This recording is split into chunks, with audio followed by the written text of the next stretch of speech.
andamos de um lado para o outro, fazemos escolhas e nem tudo parece ter uma lógica muito bem concatenada. No fim, restam histórias.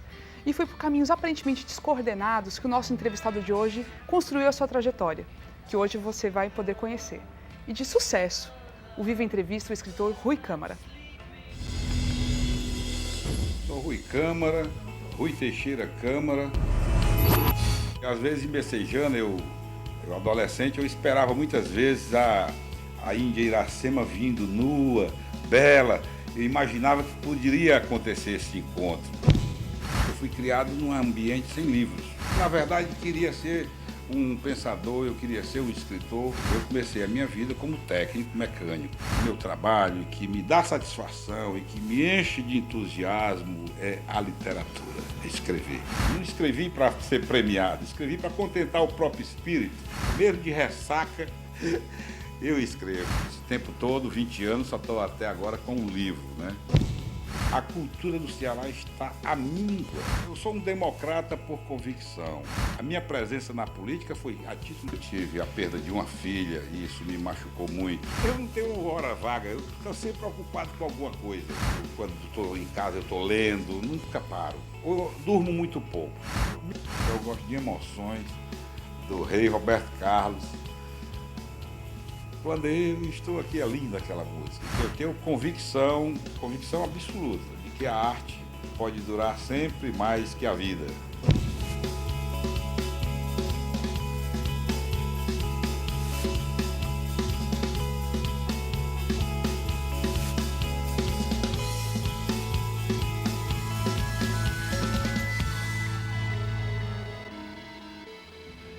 A paixão de Rui Câmara pela literatura não veio do berço. Na sua casa sequer havia livros.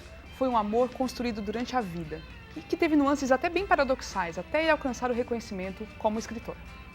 Rui Teixeira Câmara é natural de Recife. Viveu a infância em Messejana. Formado em tecnologia mecânica, estudou filosofia como autodidata. Bacharelou-se em sociologia e especializou-se em dramaturgia para teatro, cinema e televisão. Após uma série de viagens, em 1992, Rui Câmara anunciou à família que se dedicaria apenas à arte de escrever. Cantos de Outono, o romance da vida de Lautréamont, é seu romance de estreia e levou 7 anos para ficar pronto. A obra, traduzida e publicada em mais de 25 países, foi indicada como primeira finalista do Prêmio Jabuti de 2004. O livro foi também vencedor do Prêmio de Ficção da Academia Brasileira de Letras, como melhor romance de 2004, e recebeu o Prêmio de Tradução da Associação dos Escritores de Bucareste.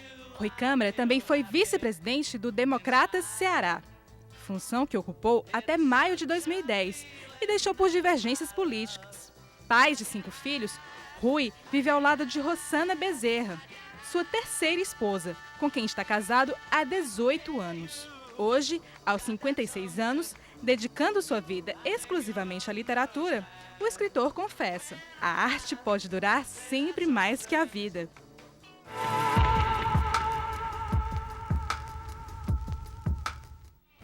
Rui, seja bem-vindo ao Viva, é um prazer recebê-lo aqui. Obrigado, prazer é todo meu, Camila. Legal.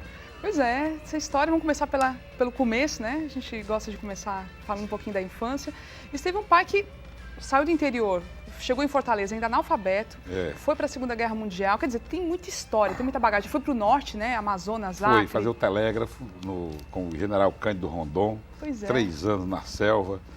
E imagina o que esse pai representa para você, assim.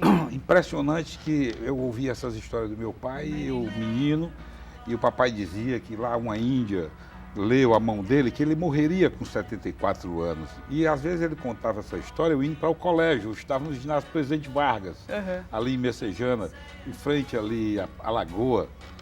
E eu chorava muito quando essa perspectiva de meu pai morrer. Não sei se coincidência ou circunstância criada, o fato é que papai morreu aos 74 anos, como ele havia dito, desde que eu era menino. E essas memórias da experiência da selva que ele me contava, aqueles fenômenos de uma cobra gigantesca, um ataque de piranhas, as noites na selva, as vozes que se ouvia, os carregamentos de mula que não passavam, todos esses fenômenos, vamos dizer, metafísicos. Aquilo me preencheu muito. E agora, nesse romance que eu escrevo, O Alfarrabista, o meu personagem, que é o novo romance que é o Rui judeu, Câmara, que está aí ele no desce forninho. de Manaus a Belém, numa embarcação daquela, na viagem que demorava 38 dias, e eu narro algumas dessas experiências daquilo que meu pai me contava. Olha só. Ou seja, eu já um coroa de 50 anos, tudo está presente na minha vida, o que foi na minha infância, aquilo que meu pai contava. Pois é, imagino. E Lá em realmente Messejana. eram histórias sensacionais. E ainda em Messejana ainda tinha essa questão da lagoa, onde A você magia brincava toda demais, da né? lagoa, né? Eu todo dia, meu pai me dava uma surra porque eu atravessava a lagoa. Todo dia eu atravessava nado, ida e volta. Eu ia até o outro lado, onde morava a família do Demócrito, e voltava. Todos eles moravam em Messejana. Ainda mora. Ainda moro. E eu voltava a nado. E essas idas e vindas, sempre que morria alguém afogado, papai me levava lá para a pedra e mostrava, olha aí, seu futuro vai ser esse. Você vai acabar como esse aqui morto, todo dia. Eu parei mais na última vez que, de fato, choveu muito, eu já estava no meio da lagoa, não sabia mais para qual lado estava nadando. É uma lagoa Acabei grande. caindo lá. naquele matagal onde tinha as cobras de boia. Bom, aí a partir de então... Aí assustou, né? Assustou bastante. Mas você acha que esses elementos todos, então você está dizendo que está aproveitando para a sua literatura, então isso contribuiu demais para uma criatividade, né? Para todo... Camila. Você inventava histórias nessa época, na infância já? Agora, eu também fui criado ouvindo histórias. A minha avó, Lúcia Câmara, era uma excelente contadora de história. E ela contava, eu adorava as histórias que ela contava de assombração, de almas penadas, essas coisas. E aquilo me fascinava. Às vezes ela apagava a luz, ela fazia um teatrozinho. Então eu fui criado, não tinha livros na minha casa, é verdade. Mas o primeiro livro que eu esqueci de trazer para mostrar, no meu primeiro aniversário, meu pai me deu um livro, Os Homens que Fizeram o Brasil, assinado por ele em 1955. Poxa. Então, meu pai lia, mas não tinha o hábito de guardar os livros. Até porque ele... Você seguiu um caminho técnico, né? Você foi estudar engenharia, trabalhou em grandes empresas, Petrobras e tudo. Mas já tinha, em algum momento, você pensava que, não, eu quero escrever, eu preciso escrever. Aquilo era uma opção bem pragmática, não, eu preciso ter uma profissão técnica mesmo para me sustentar.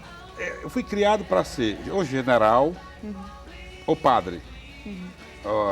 Minha família, minha mãe, muito católica, me queria padre. E meu pai, ex-combatente da Segunda Guerra Mundial, homem que vinha no interior, me queria general. Fui estudar no colégio militar 1 ano, não consegui, ficar batendo continência lá e fui para a Escola Técnica Federal. A Escola Técnica Federal dispensava você de servir o exército. Então eu tenho que ter uma carreira definitiva, vou ser engenheiro mecânico. Comecei fazendo o curso técnico, fiz o pré-técnico, fiz o curso técnico, em seguida fiz o vestibular, passei em todos os vestibulares, entrei na universidade, optei pela Unifor, engenharia mecânica, que era à noite, e eu já estava trabalhando, já tinha vindo de São Paulo, depois de 1 ano de estágio na Caterpillar, sabe, Scania, então sempre da área de mecânica, andava com minhas mãos sujas de graxa, eu gostava de pegar na peça, desmontar um comando final, montar um comando hidráulico. Eu fazia todo esse trabalho lá na Marcosa. E fui instrutor mecânico durante 2 anos, ensinando os mecânicos a montar, desmontar e operar. Eu era operador e demonstrador de máquinas de terraplenagem. Então comecei como mecânico, fiz engenharia mecânica e trabalhei na Texaco como técnico de lubrificação de navios, de locomotivas. Depois fui para a Petrobras, trabalhei muito tempo. Aí entrei na parte comercial e fiquei lá até 79, quando eu saí para montar a minha indústria e fui trabalhar no ramo de moda, que não tem nada a ver com... Aos 40, eu lembrava dos meus poemas que eu escrevia aos 17 anos, lá na escola, lia para os meus amigos, a turma brincava. E eu resolvi me voltar para a literatura full time. Mas aos 17 anos era uma coisa ocasional, assim, ocasional. era uma brincadeira. Mas sempre fui um bom leitor. Mesmo nas minhas viagens, eu viajava bastante, sempre eu carregava 1, 2 livros, né, ao meu lado. Né? Se dispuséssemos hoje dessa tecnologia de carregar uma biblioteca num leitor, um o Erive iPad desse, agora. como hoje eu já possuo isso, eu vejo que minha biblioteca hoje, com mais de 500 livros, um muito mais aparelhozinho. Então, hoje eu posso dizer que eu vou continuar sendo um leitor agora mais especializado, porque tenho condições de, para onde ir, levar minha biblioteca. Maravilha, maravilha. Pois, então, de onde surgiu essa necessidade de escrever? Quando é que você descobriu isso? Eu penso que todo mundo, ao final, acaba querendo, de alguma maneira, deixar algum registro da sua existência. Todos nós temos uma trajetória percorrida e a percorrer. Eu olho, por exemplo, grandes nomes da música, acabam escrevendo um livro ao final. Na verdade, que querem mesmo ser reconhecidos como autores. Em todas as áreas, o cara que foi um grande executivo de uma multinacional acaba escrevendo um livro para transferir ali a experiência dele, deixar um registro do seu percurso. Porque o livro deixa essa ideia de duração. Então eu penso que, não só por essa questão da necessidade de me expressar, mas também eu queria escrever porque eu senti uma necessidade de contentar a minha própria pessoa, meu próprio espírito. Então eu escrevia para mim, para a gaveta. E você pode crer que eu passei 15 anos, Camila, escrevendo sem publicar absolutamente nada, só para a gaveta. Ou seja, eu não estava escrevendo, objetivando ser reconhecido como autor, nem ganhar prêmios, nem fazer uma atividade literária financeiramente viável, como hoje eu estou fazendo, pelos contratos internacionais que eu já tenho, e pelos contratos internacionais que estou fazendo para o meu segundo livro. E eu tenho mais alguns livros guardados ao longo desse tempo. E Rui, teve a perda da sua filha, né? Que acabou sendo um marco, foi dessa guinada, dessa virada na tua vida? Eu perdi a minha filha caçula, a Lia, que nunca esqueço dela, nenhuma hipótese. Ninguém pode esquecer uma parte de você que se perde, né? Aconteceu esse fato, eu disse, bom, é agora que eu já estou resolvido na minha vida. Eu já fiz muita coisa assim, eu tenho meus filhos, mas agora eu quero fazer o que eu quero. O que eu quero fazer é escrever. E esse fato me dá essa coragem. Então eu comecei a escrever para me purgar daquele sofrimento terrível, todos os dias, todas as noites, durante anos. Até que a literatura desabrochou assim como uma forma de expressão, de uma afirmação muito mais consistente de reafirmar a vida e outros valores que você vai descobrindo na medida que você vai pensando, que eu disse, esse é o meu caminho, é a literatura que vai me seduzir pelo resto da vida. Como diz o Baudelaire, é um dos mais difíceis e tristes caminhos que alguém pode escolher para si, é ser escritor, preencher uma página em branco, sem nada, e você preencher aquela página em branco e transformar aquilo num produto que você vai vender, né? Mas é um caminho que é possível e leva a tudo, é a literatura. Por isso é que eu me tornei escritor. Pois vamos ver o que a sua filha Juliana Câmara nos falou sobre você. Então, quando eu era criança, ele sempre dizia assim, minha filha, olha, eu gosto mais de você, mas você não pode dizer para os outros, fique só para você. E um dia eu peguei ele na mentira, porque brigando com os meus irmãos, eu disse, olha, você não diga isso para o meu irmão Juliano, né? Você não diga isso que meu pai disse que eu sou a mais querida.